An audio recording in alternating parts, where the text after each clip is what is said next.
Welcome to POSTCAST tonight. David Locke along with Ron Boone. Some ways a stunner, not really some ways a stunner. I mean, I'll be honest. I was on with Scotty and Hans today, and they said, what do you think's going to happen tonight? I said, I think the Pacers are going to win. I was prepping for this game. You got a team that's lost 6 straight. Every game's been close. They got to overtime with Washington on the road. They lost to Boston on the road by 3. They play a great defensive style. We're on the back end of a back-to-back. We're young and probably thinking, hey, we're playing great. Here we go. They're looking at us, frankly, and saying, man, we're going to get one. We better get against these guys. And that's what happened. The Jazz came out, led it 20-17 after one. By halftime, it was 47-41. The Jazz led 30 points to a Pacer team in the second quarter. They then cut it down to 3, 72-69. Then the Pacers just amped the defense up. And we've talked about it all year, Ron, that there was going to be a moment. Dennis Lindsey's talked about it. Quinn's talked about it. We've talked about it. That the offensive system was going to get ugly somewhere along the way. It's going to take some time to implement, that someone was going to bust off, a tough physical defensive night and going to cause us problems. This was the game actually all year I talked about, and it happened. They scored 17 points in the fourth quarter. The Jazz just didn't have what it took to be able to combat that. In other words, the adjustments that the defense is making now, these young players aren't ready for it. The half-court game, different defense. Vogel's a very good defensive mind there, and he does provide something different. They didn't react to it. The pressure on the point guards on other teams like the Phoenix Suns, the Jazz had to make some adjustments there. Second time around with that perimeter pressure, they handle it just a little bit better. So this is the process, I think, of this young team that they're going to have to make all season long. And tonight was different. I mean, the defensive assignment that the Jazz put on their players with the single coverage with Hibbert, and he had a good night. This is something that you have to struggle with here for a while. The problem tonight defensively for the Jazz was only for 7 turnovers against a team was turning it over 18% of their possessions coming in. The Pacers don't have a point guard. They don't have ball handlers. Hibbert's turnover prone, and we never played enough defense to be able to force turnovers tonight.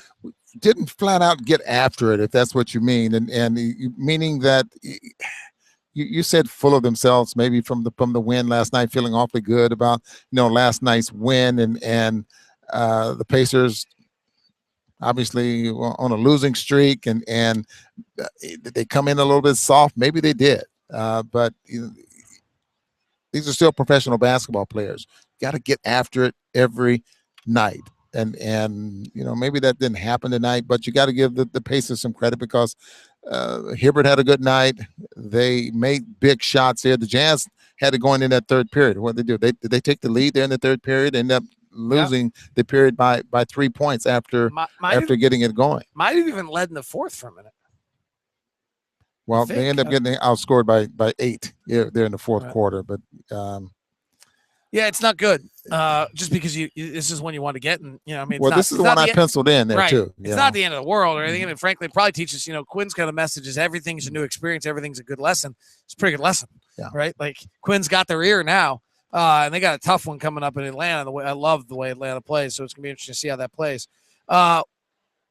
Poor Trey Burke is just scuffling. I mean, he had an open look here on this side. My call's ridiculous. I'm rooting for him for it to go in. It wasn't even close. And I pointed out that I thought the 2 baskets he makes tonight are instinctual plays rather than thinking plays. Quinn calls a sideline out of bounds for him to shoot a 3, which is an awesome call by Quinn. He buries it, shows great confidence in him, and then another one where he drove, but it's early. I got it. But he's 2 of 12 tonight, 1 of 8 from 3. So he is now shooting 30% for the year from overall and 22% for 3 overall. Yeah, he played 35 minutes tonight. And again, to repeat myself again, when things like this happen, when you're struggling shooting, you're not going to shoot great all season long. Gordon's not going to go, not going to shoot great all season long. This streak that he's on right now, 10 for 15, he's going to hit an area a time during the course of the season where that shot is not falling as rapidly as you would like. Average 38 and 5. But the adjustments that you make here. Okay, I changed my game. I started going to the basket a little bit. I stopped relying on threes, trying to get into the paint, knock down 8-footers, 10-footers, that type of thing, and work your way back out. These are the things that I think the young point guard and Trey, and he is young, that has to make those adjustments and try to make something like that happen. If scoring is that important to you, I mean, does he need to take 15, 20 shots a game in order to make this team better? That's up to him and Coach Snyder. But he had his best passing game of the year, probably. He did. He had a beautiful cut to a Booker or for Cantor. He had 8 assists tonight. He probably had one of his best passing games of the year. He didn't turn it over either. Not a lot. I think he didn't turn it over at all. No, that's not. A good point. Yeah. Against a team that's not really giving you passing lanes. I mean, this is not what Indiana gives up. So, Trey may have maybe in the midst of this, he made a step. I mean, he's going to have to find ways, but that's a nice day for him. Maybe that's really, go back to that hour-long film session between Trey and Quinn. Maybe that's very much what that film session was about, is trying to find the passing lane, seeing some things. He did that very well tonight. And frankly, Dante's nowhere near ready. So, let's end that conversation. Trey's got to get this going, and we got to, and the Quinn's got to find a way to go. Trey, Dante, 30 minutes a night is not an option for this basketball team right now. No, he's definitely not. And hopefully Trey can get things going. Otherwise, you just might see Alec Burks back at that point for a limited amount of time. Trey's got to get it going. Yeah, and I'm sure he will. I mean, this is a season, a stretch anyway, where the Jazz are still learning. They're learning the offense. They're learning the defense. For the most part, they're learning each other. You're going to have basketball games like this. It's just that, with a struggling Indiana Pacer team, 0-6, with so many guys, so many key guys out. David West, we didn't even talk about him, and Hill is out. C.J. Miles didn't play, and Paul George guy. And Paul George, those are that. This is the team that went to the Eastern Conference Finals last year. The bench, we've talked about how when the bench plays well, this team has a chance. The bench didn't get it going tonight at all. Combined shooting offensively, they were 3 of 13, but more than that, they had a really tough time defense. So they couldn't get it going offensively. They also had a tough time defensively. The Jazz got murdered on the second chance points, 20 second chance points, and I don't know how many of them, but it felt like an awful lot of those second chance points happened when that bench unit was on the floor. And there's a rebounding problem with the Gobert Booker lineup, and even moreover, there's a rebounding problem when Hayward's not in with those guys, because Hayward's a good rebounder. Ingles has not shown that propensity to rebound yet. So when you suddenly have Gobert, Booker, Ingles, that's not a good enough rebounding team. Yeah, and you're looking at the bench scoring there, David. Was that 39-11, if I'm correct? Right. But Price had a big night, 22 points. And how does that happen? Someone has to, right? So somebody in this team's got to score. They've had Sloan score 28 one night. They had Copeland scored 29 another night. Somebody's got to do it. But, boy, A.J. Price, who their first-string point guard is George Hill. Their second-string point guard is C.J. Watson. Their third-string point guard is Donald Sloan. They then tried to sign, what is his name, Gail Meckel off the waiver wire, and they had a visa problem. Then they went to A.J. Price. That's their 5th-string point guard.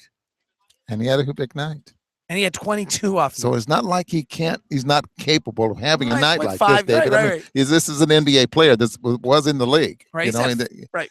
He's had 5 years in the league. I mean, it happens, but it's still hard. Like, you look at this box score, and that jumps out at you like, what? Oh, yeah, 8 for 12. Yeah. Lavoy Allen's 15 rebounds, 9 on the offensive glass, or 6 on the offensive glass. All right, let's talk good stuff. Gordon Hayward's just ridiculously good right now. Boy, he is on fire. 36 minutes tonight. Only takes 15 shots to get 28, 30 points. And that's efficient. And 6 rebounds. 8 rebounds rather, and 5 assists. Across the board, he's as balanced of a player that the Jazz have ever had in this organization. He's Andre Karolinko that we all wanted.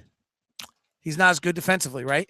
But the offensive player we all wanted Andre Karolinko to be the whole time is what Gordon Hayward actually is. Yeah, I'd go along with you with that, because I think Gordon is a better shooter. Yep. And you could trust Gordon 15, 18, 20, 30 feet away from the basket, whereas Andre, you couldn't. But you put him in a passing mode or around the basket, and Andre was he was very, very good. Be interesting. Someone wants to do this research. It had something to do with his playoff the year before. But last year, Paul George opens the year with, and they were winning. Understand that. With 10 or 15 unbelievable opening games.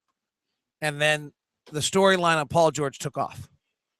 I'd be curious to know, and Gordon's got to keep this going for about 5 or 6 more, how different Gordon Hayward's line is to Paul George's line that opened last year. Because I'll bet they're pretty close. I bet they are too. And I think you will research that and find exactly I probably could do that. what's going with that. But Gordon's an all-star this year. If he we got to win some games, don't we?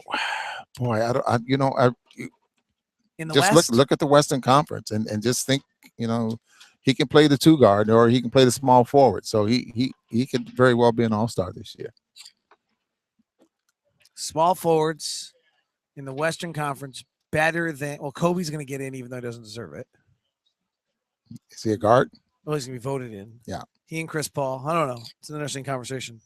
Who are the Western Conference wing players better than Gordon Hayward at this point? Kawhi Leonard. Yeah, he's not going to get in. He's shooting 31%. He can't see. Yeah, yes, that's true. And might not get enough games. Poor guy can't see. It's not because he's not better than Gordon. He just can't see. It's interesting. But if you think about it, he's definitely going to be in the running. Put it that way. All right.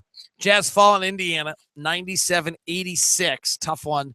Oh, we have a question. I'm sorry. Robert had a question. And we don't know the answer.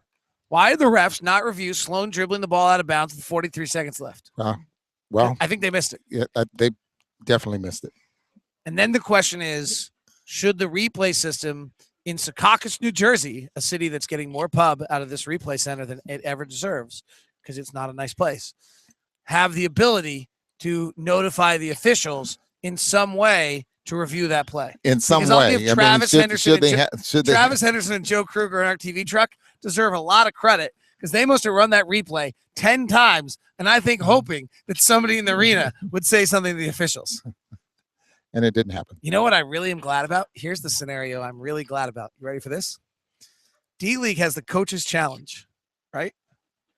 They bring the Coaches Challenge in to the NBA, and you're Bowler Jack and Harpering, and you're seeing that replay. Are you then obligated to stand up and yell at the coaching staff and say, challenge this, and then it's on your head? Thank God we broadcast from up high. See, we're up here watching that. Hey, buddy, that down there. And if I thought they should challenge, Quinn Snyder would never be able to know. So thank goodness I'll never have to be able to do that. But think about that.